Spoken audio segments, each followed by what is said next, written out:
오늘 종려주일이죠. 종려나무는 여러분이 잘 아는 대로 대추 야자예요. 대추 야자. 노랗게 수십 개씩 이게 열려 있죠. 수십 개씩. 그렇게 종려라고 합니다. 이 종려가 나오는 대목을 보면 레위기 23장 40절에 종려나무 가지로 또 버드나무 가지로 이제 초막절을 아주 즐거워라. 그것을 취하여 그랬거든요.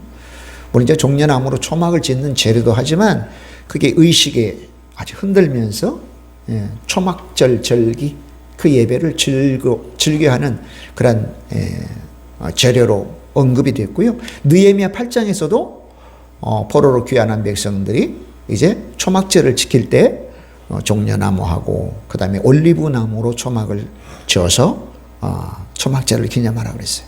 로마에서 이제 전쟁 후에 왕들이 개선할 때에 백성들이 종려나무를 이제 흔들면서 환영을 했어요. 승리를 상징하죠. 평화를 상징해요.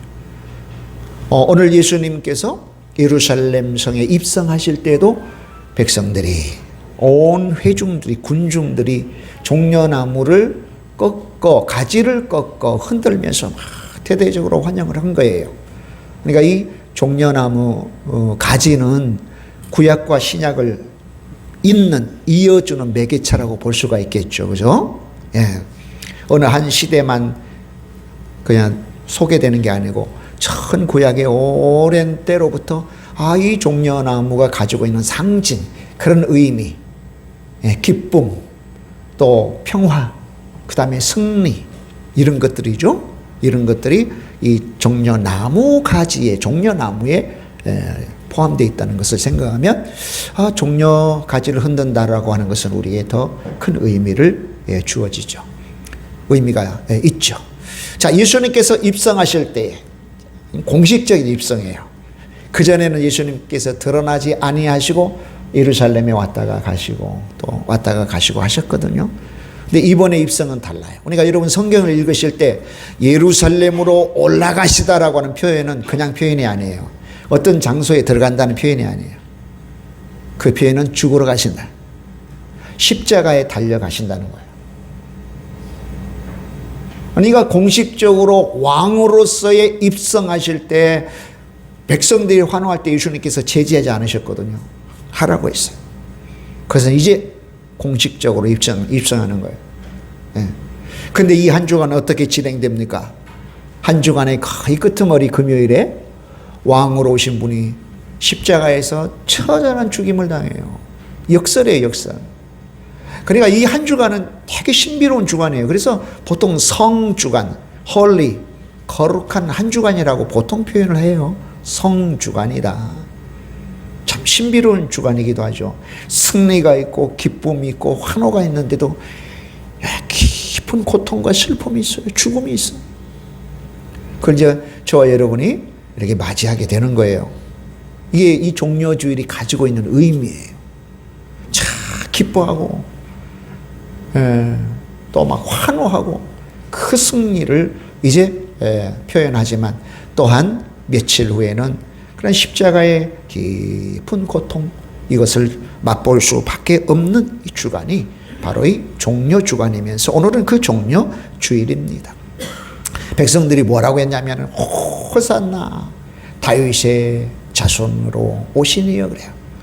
호산나라는 뜻은 뭐냐면 이제 구원하소서. 따라서 봅시다. 이제 구원하소서. 이제 구원하소서.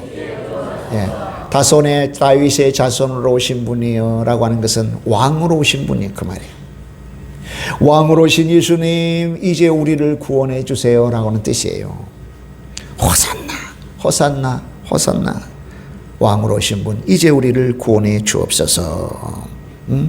온 성이 들썩이고 들뜨고 흥분했습니다. 오늘 온 성이 소동이 되었다고 그랬죠. 들떴습니다. 흥분했습니다. 그리고 떠들썩했습니다. 우리 그 장면을 상상하기 어렵지 않습니다. 얼마나 감격스러운 순간이었을까요? 얼마나 뜨거운 순간이었을까요? 이제 구원하소서. 이제 우리는 구원받는다. 이제 왕이 오셨다. 왕이 오셨다. 그런데 여러분, 불과 며칠 후입니다. 예, 오늘 입성하셨으면 금요일, 며칠 되지도 않죠? 어떻게 이 군중들이 돌변합니까? 예, 저를 십자가에 못 박으라, 십자가 위에 매달아 죽여라. 아주 흉악한 강도짓 살인자인 바라바는 내어주고 살려주라. 대신에 저 예수를 죽이라. 참 놀라운 장면을 목격하게 됩니다. 같은 입에서 전혀 다른 말이 나온 거예요. 왕으로 오시니요, 이제 우리를 구원하소서. 동일한 입에서 며칠 후인데 저를 십자가에 못 박으라. 네, 죽여라, 죽여라. 이건요, 단순한 역사적 사건이 아니에요. 사람의 본질, 인간의 본질을 그대로 적나라하게 드러내요. 심지어 우리 신앙의 본질도 드러내요. 우리 신앙의 모습도 드러내는 말이기도 해요. 그 사건이기도 해요.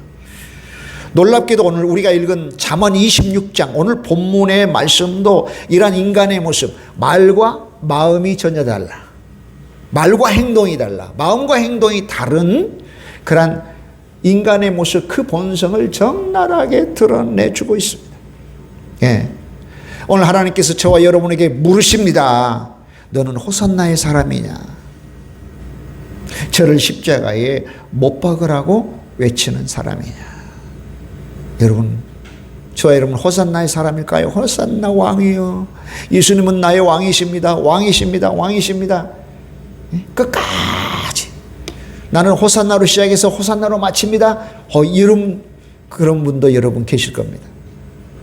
근데 우리 가운데는 아니요, 나는 나에게 유익이 되고 나에게 참 좋아 보이면 호산나고, 내가 손해되면 나는 저를 십자가에 못 박으라고 할 겁니다. 나는 그렇게 돌변할 겁니다. 나 바꿀 겁니다. 오늘 말씀을 전하는 저를 포함해서 우리 모두가 과연 나는 호산나의 사람인가? 나는 처음에도 호산나의 사람, 예수님을 믿는 순간부터 예수님 앞에 서는 순간까지 호산나의 사람인가? 아니, 난 처음에 좋을 때는 호산나? 내가 불리할 때는 저를 십자가에 못 박으라고 가차없이 손가락질하고 등을 돌리는 그런 사람으로 나는 바꿉니다. 예. 어떤 사람인지 오늘 하나님께서 저와 여러분에게 묻습니다. 오늘 말씀을 통해서 정직하게 들여다보는, 비춰보시는 시간이 되시길 바랍니다. 세 가지 살필 겁니다. 첫째는 입술은 하나님을 향하지만 마음은 멀 수가 있다. 또 하나는 인간은 같은 죄를 반복하는 참 어리석은 존재라는 거예요. 이거 어떻게 해결할까 하는 거. 세 번째는 위선적인 신앙, 거짓 신앙은 반드시 드러난다는 거예요. 감출 수가 없다는 거예요. 자, 그러면 첫 번째 살펴보자고요. 가까운 입술, 먼 마음. 이렇게 표현해 봤어요. 줄여서. 자, 입술은 하나님을 향하지만, 말은 하나님을 향하지만 마음은 멀 수가 있다. 잠언 26장 23절 다시 한번 읽어봅시다. 온유한 시작. 온유한 입술에 악한 마음은 낮은 은을 입힌 톡이니라. 말은 온유하게 해요.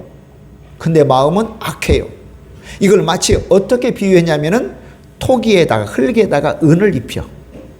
예, 토기에다가, 흙으로 만든 그릇에다가 은을 입히는 은그릇.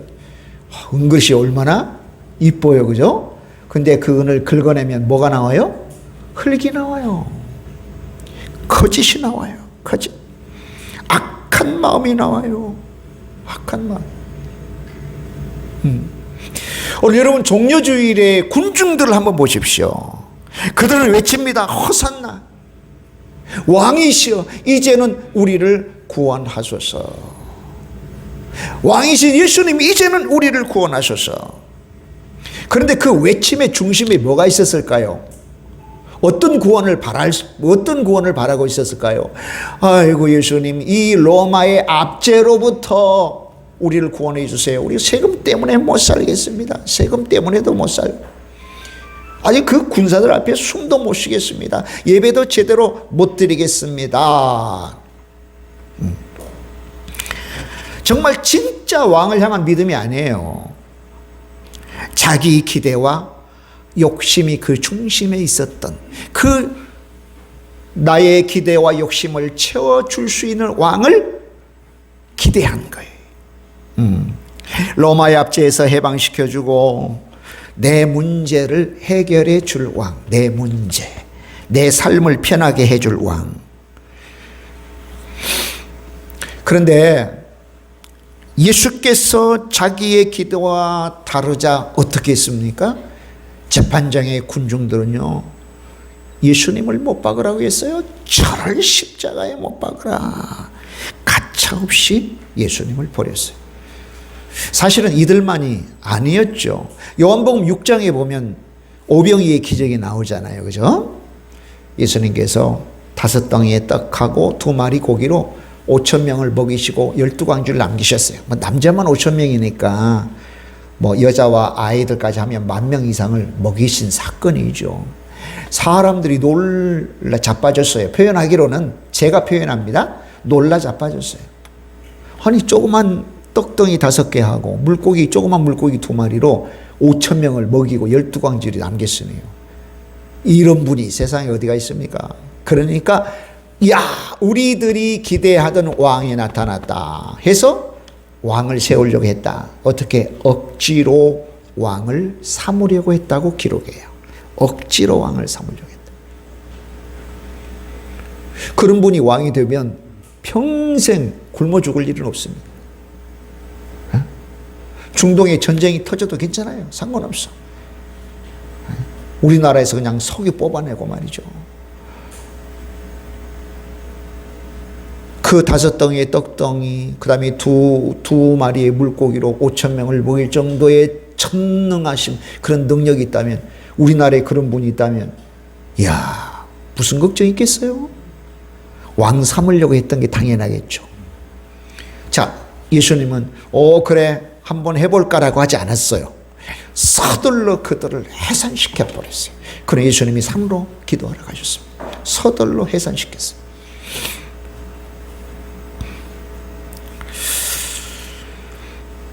그 후에 가버나움에서 예수께서 제자들에게 가르치는 내용이 6장 중반절로 계속 이어집니다. 어떤 내용을 가르치냐면은 예수님은 단순히 기적을 행하시는 분이 아니라 하나님의 아들로서 이 땅에 내려오신 분이시다. 하나님의 아들로 내려오신 분이시다.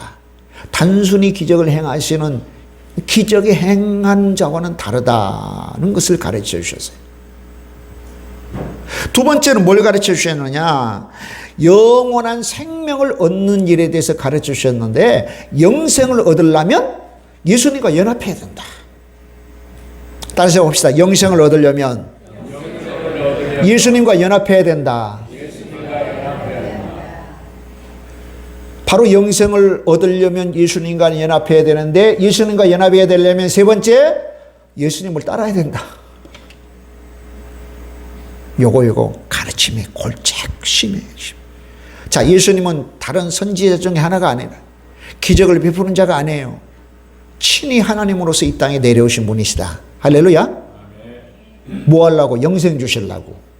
그럼 우리가 영생을 얻으려면 예수님과 연합해야 된다. 연합하려면 뭐 해야 돼요? 예수님을 따라야 된다는 거예요. 이게 세 가지.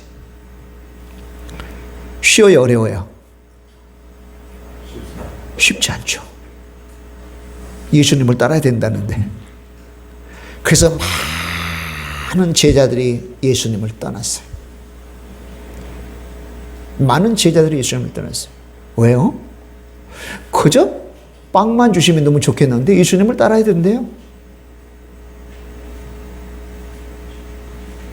우리가 하나님 앞에 예배하는 거 어렵지 않아? 여러분 예배하는 거 어려워요? 찬송도 하고 어쩌면 찬양 세션이 더 화려한 데는 구경도 하고 막 오케스트라도 연주가 되고 찬양대도 막 수십 명 수백 명이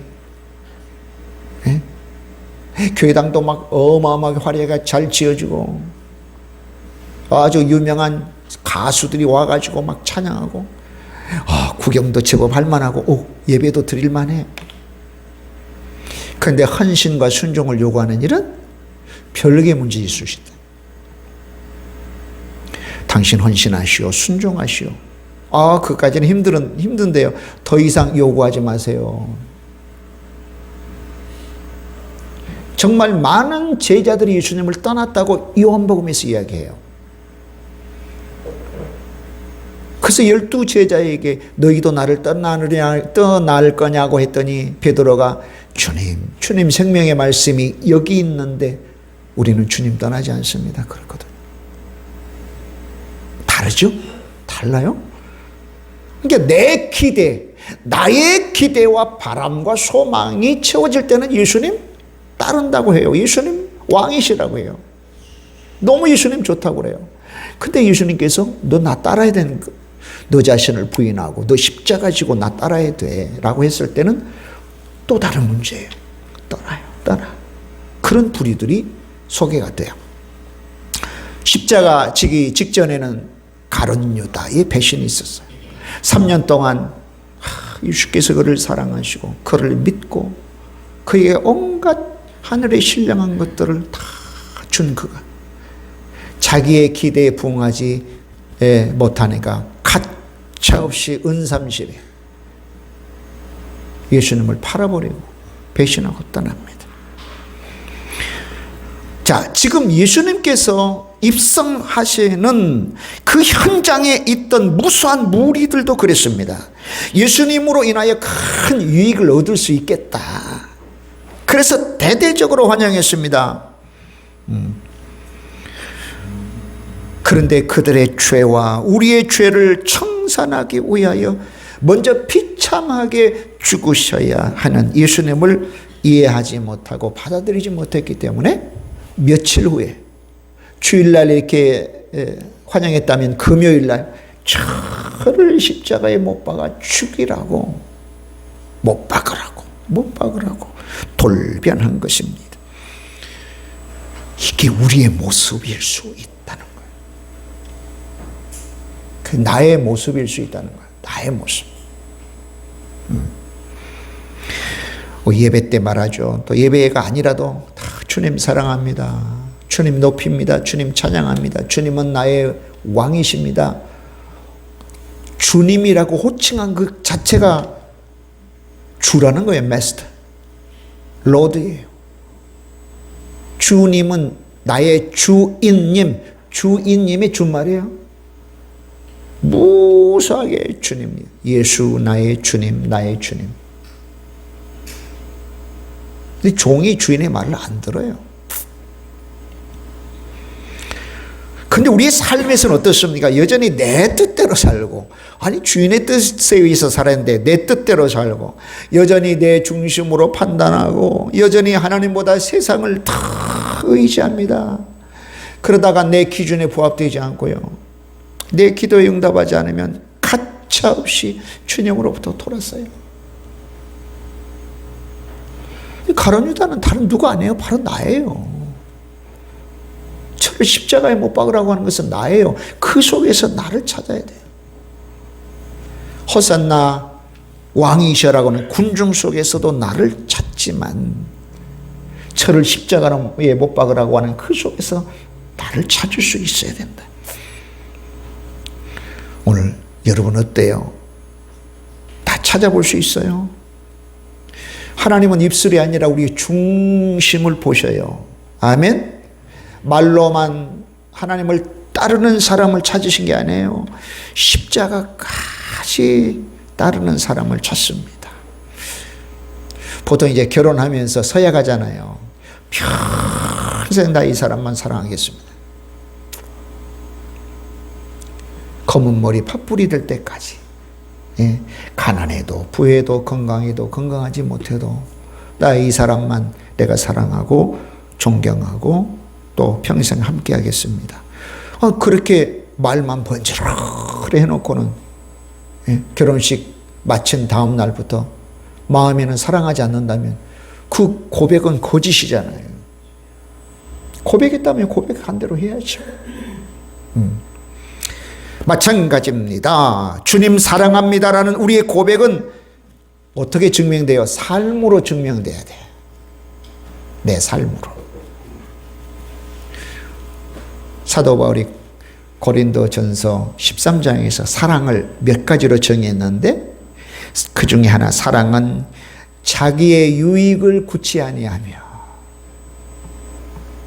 유익이 없으니까 가차없이 자르고 버려버리는 게 사랑이 아니에요. 하나님이 우리를 사랑하신다? 예수님이 우리를 사랑하시는데 무슨 유익이 있을까요? 그게 사랑이에요. 유익을 굳이 않는 거. 따라서 봅시다. 사랑은 유익을 구하지 아니하며. 13장 7절 모든 것을 견딘다 그랬어요. 모든 것을 견디느니라. 견디니라. 오늘 우리 자신에게 질문해 봅시다. 나는 입술로만 믿는 사람인가? 아니면 삶으로 따르는 사람인가? 내 자신을 유익을 굳이 않는 사랑, 이 세상에는 볼 수 있는 게 아니에요. 모든 것을 견디는 사랑, 이 세상에서 찾을 수 있는 게 아니에요. 하늘의 신령한 은혜로 덧입혀진 사랑 아니면 가능하지가 않죠. 예수님의 사랑이 우리 속에 채워지지 않으면 가능한 사랑이 아니에요. 자, 입술은 하나님을 이제 향하지만 마음은 멀 수 있다고 하는 그런 대목을 살펴봤다면, 두 번째는요, 자, 같은 죄를 반복하는 어리석음이 우리 가운데 있습니다. 자, 26장 11절 한번 읽어봅시다. 개가, 시작. 개가 그 토한 것을 다시 먹는 것 같이 미련한 자는 그의 미련한 것을 거듭 행하느니라. 인간의 본성을 아주 강하게 잘 표현한 대목이에요. 원심력처럼 다시 들어간다는 거예요. 원심력.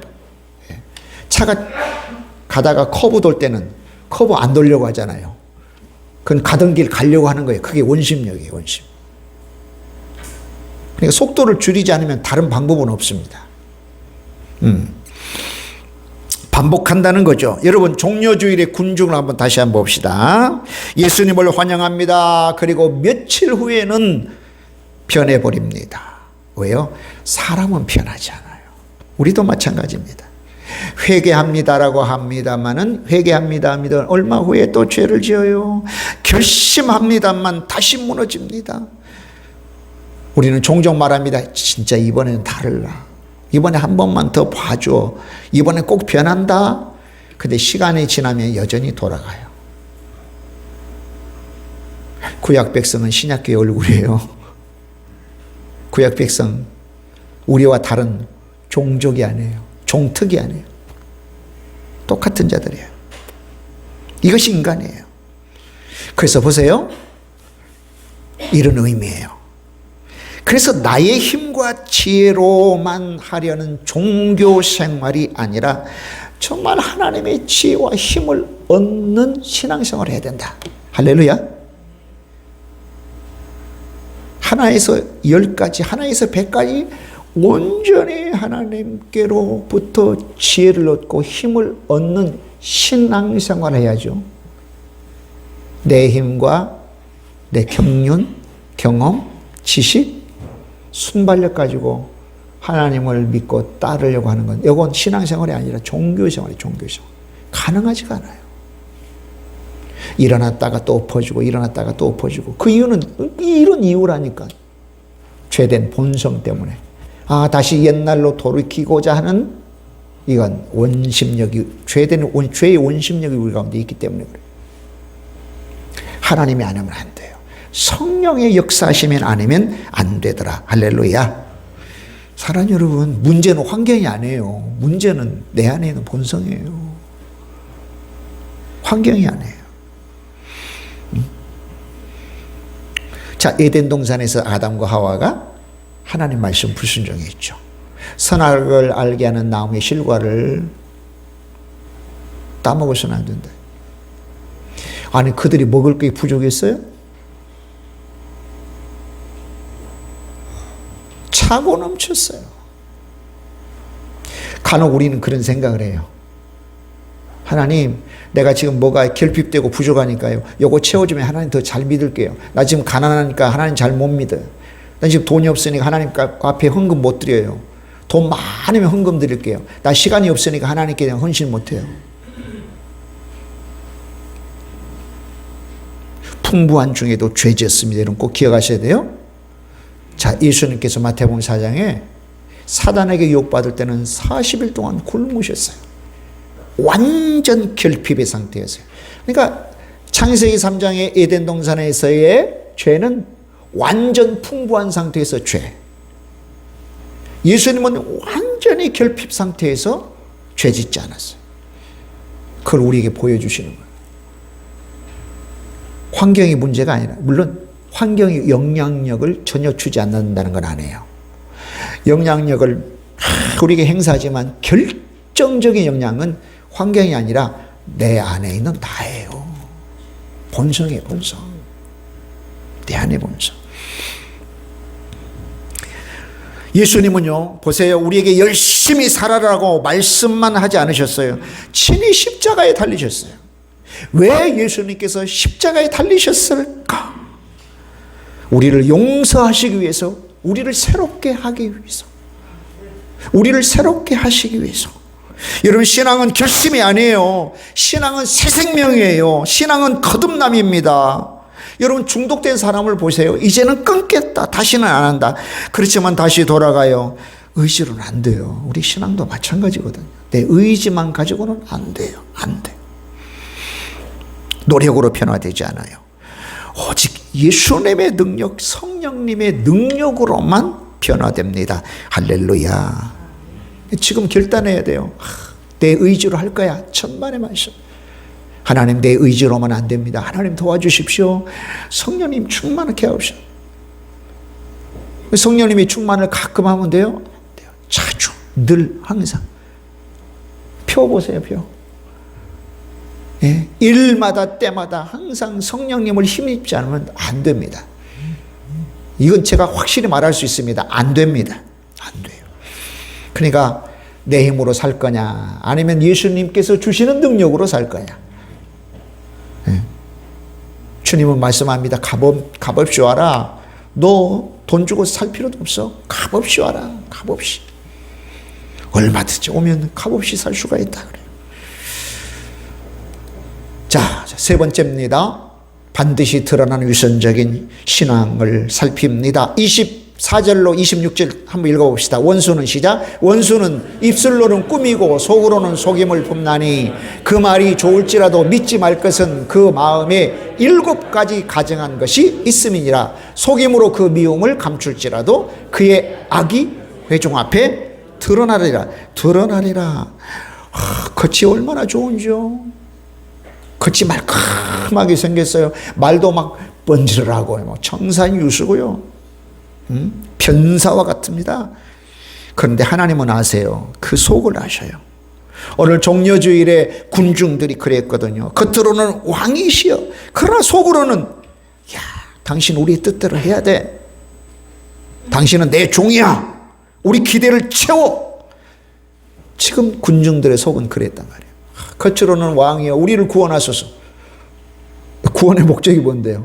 우리가 바라는, 내가 바라는 기대와 소망을 당신 채워줘. 당신은 내 종이야. 내 일꾼이야.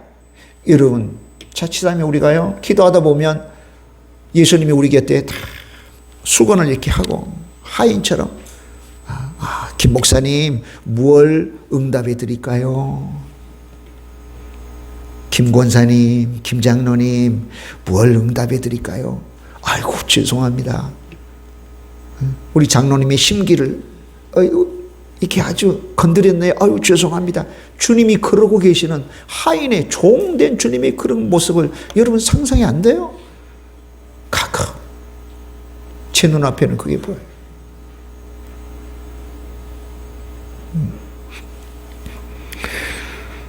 사랑하는 여러분, 이 신앙이 아니죠. 하나님을 이용하는 거죠. 오늘 우리의 신앙 어떻습니까? 복 받을 때는 감사합니다. 문제가 생길 때는 원망하고 불평해. 하나님이 그럴 수가 있습니까? 우리가 하나님께 해드린 게 뭐 있는데 여러분? 저와 여러분이 하나님께 해드린 게 뭐가 있어요? 헌금했다고요? 하나님이 내게 베푸신 은혜, 유지시켜주는 생명, 그 값을 한번 비교해보면 가능한 일인가요? 잘 될 때는 하나님 찬양합니다. 어려우면 하나님 불평합니다. 여러분, 이건 믿음이 아니라 거래죠. 거래예요. 그럼 진짜 신앙은 조건이 없죠. 사랑하는 여러분. 따라서 봅시다. 진짜 신앙은 조건이 없습니다. 예수님을 보십시오. 사람들이 환호할 때도, 사람들이 떠날 때도 변하지 않으셨습니다.